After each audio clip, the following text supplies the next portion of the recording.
Hey, my lovely people. Welcome back to A Black Cat's Voice. I'm here with a brand new episode for you guys, but before I get into the topic, I just want to thank each and every one of my supporters. Thank you guys for listening. Thank you guys for your comments, for your encouragement. It really means a lot because I got to the point where I was like, why am I doing this? Like, I really felt like nobody was listening but me and my husband and my sister. But you guys actually listen. So I really, really appreciate you guys that take the time to give me your time. It really means a lot to me. And I'm going to do my best to keep this going and not hang it up. So thank you guys once again. But for February, y'all know I wanted to focus more on my people and my issues as kind of like a Black History Month special.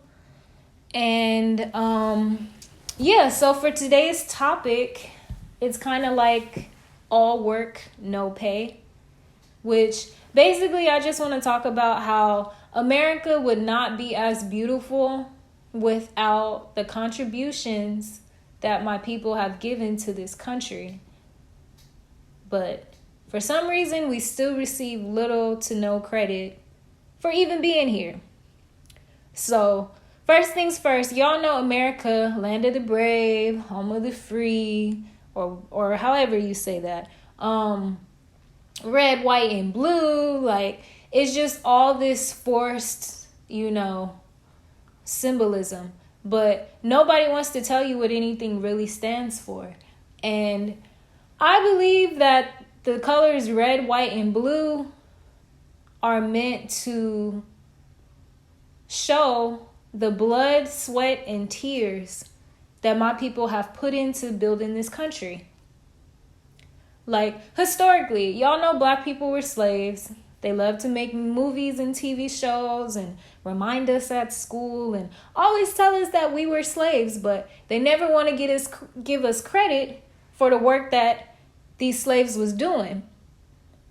Like, they don't tell you that historically Black people have built almost every national monument, from the White House to the Lincoln Memorial to the Washington Monument. All that stuff was built by Black people. All of it. Slavery forced us into building those structures. And not only do we not get credit for it, they had the audacity to name a lot of this shit after our oppressors. Stuff you wouldn't even think is named after slave owners is named after slave owners. Colleges like Yale University, Brown University, a lot of these schools, a lot of these libraries, a lot of buildings, structures, and historic monuments are named after people who spent their life profiting off the backs of my people. Did you guys know that even a lot of cities and statues y'all may see underwater? I don't know if you guys have ever looked into the underwater cities like the city of Atlantis and whatnot. But when you look into a lot of those things, you will see that they have symbolism of Black people. Why do the statues have wide noses? Why do they have big lips? A lot of the hieroglyphics is completely the same because our influence is everywhere. Musically, y'all know every genre of music has been influenced in some way by Black people. Yeah, we get credit for hip hop. They give us rap. They give us that. But every single genre of music you can think of has been influenced by a Black person in some way. From rock to pop to jazz, rock and roll. Hell, even country music was originally made by Black people. Did you know that country music was our thing? Like, a lot of Black men were called cowboys because of how they used to dress, how they used to talk. And back during this time, one of the things white people loved to do to insult Black men was to call them boys. Hence the term cowboy. Look it up, you guys. A lot of artists today and back then stole music from black people and just claimed it as their own. Elvis Presley, the Beatles, almost any big name you could think of during that time had some type of influence from black people. Like, for example, y'all know the song Blue Suede Shoes by Elvis Presley. Did you know that song is a remake?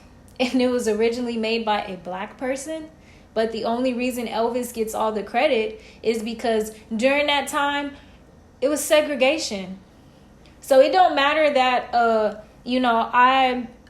for example, a black person could probably sing Elvis under the table.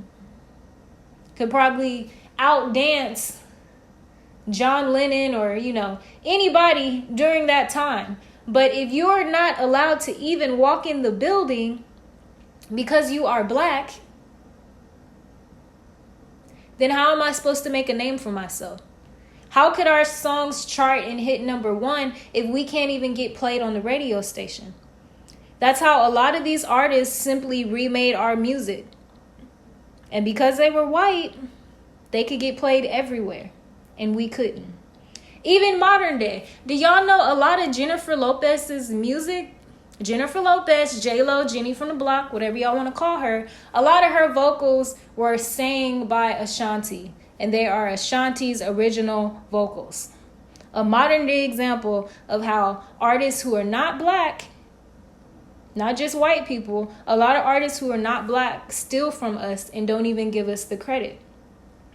Not only just due to, segregation and the laws, but if you're playing a segregated show, then that means a lot of the time only black people can be in a certain section of the audience. So if we're just getting over slavery and dealing with Jim Crow laws and all this stuff back then, a lot of us didn't have the money to support our favorite singers, our favorite authors, our favorite musicians.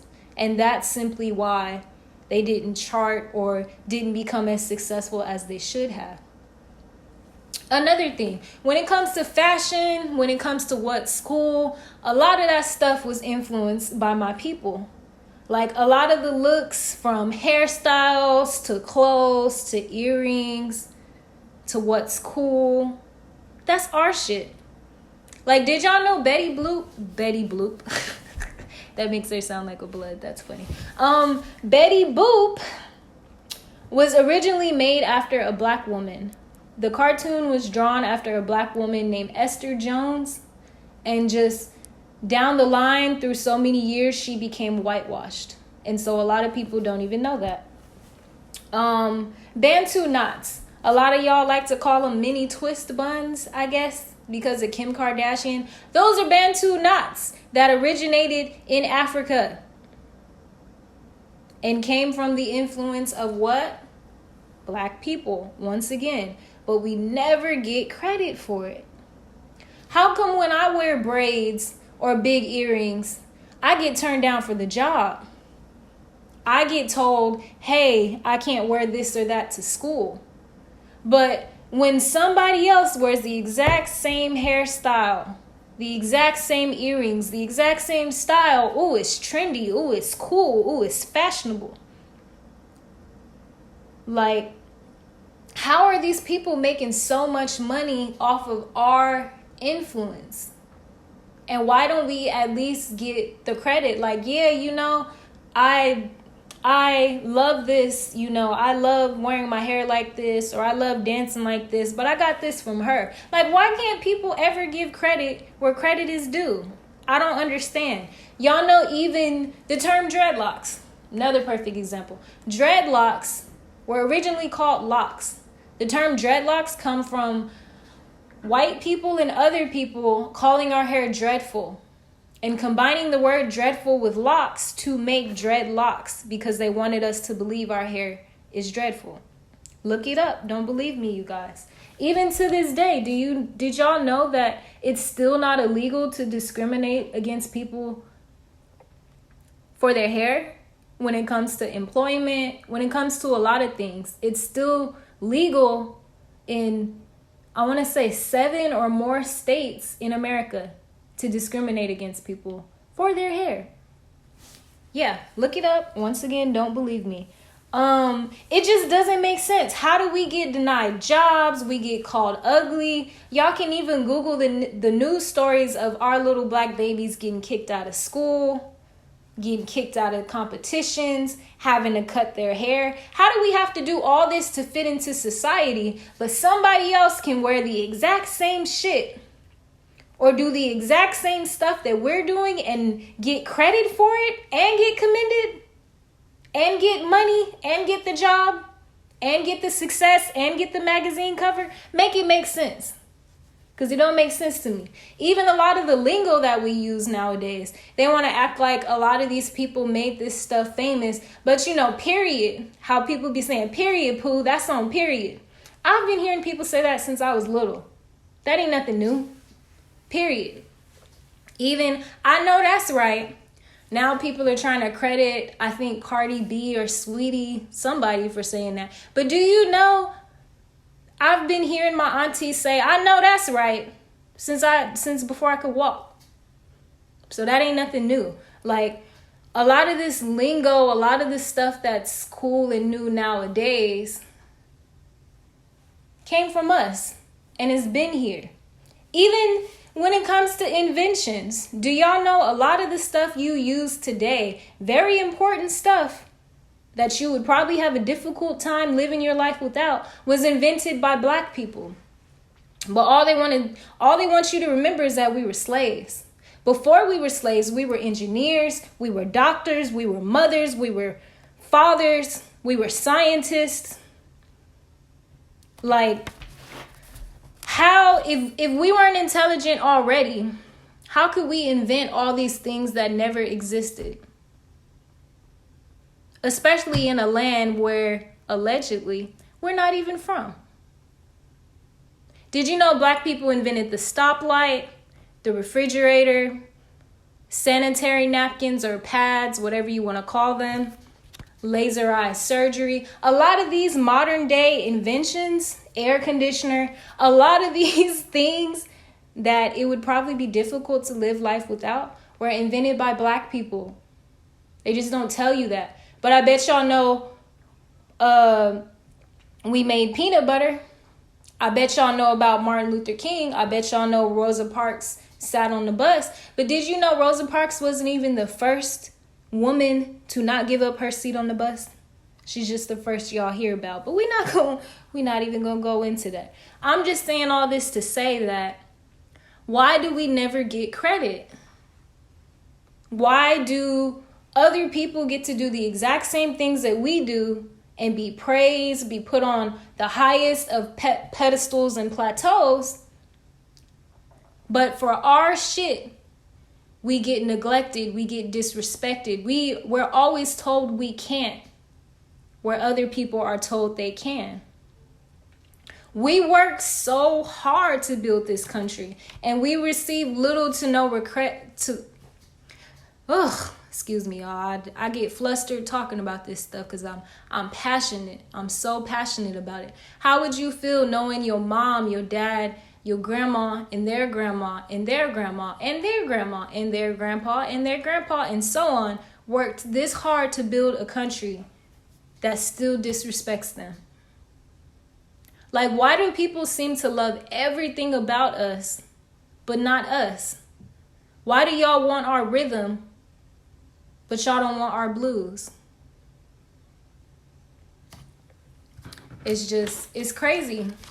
And that's why America, as far as I'm concerned, has never been great.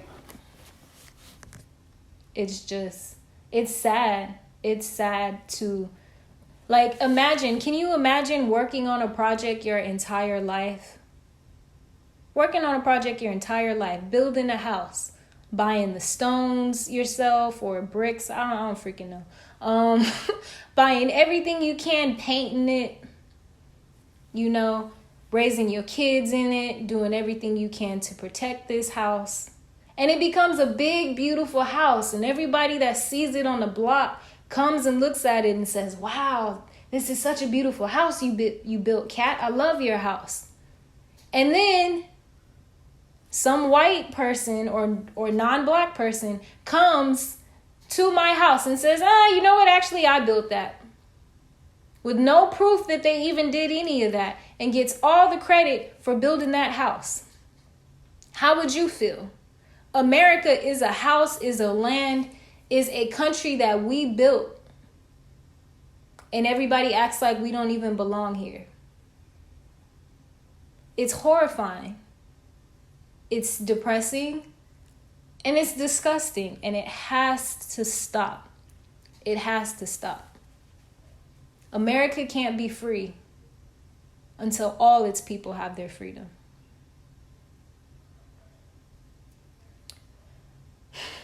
I think I'm going to just end it here, you guys. Thank you to everybody who has listened. Thank you to whoever made it to this point right here. And yeah, like I said, do your own research. I don't want you to think anything I say is fact. Verify it for yourself, and you will understand the passion, the hurt, and the anger of my so-called black people. Take care, you guys, and stay safe.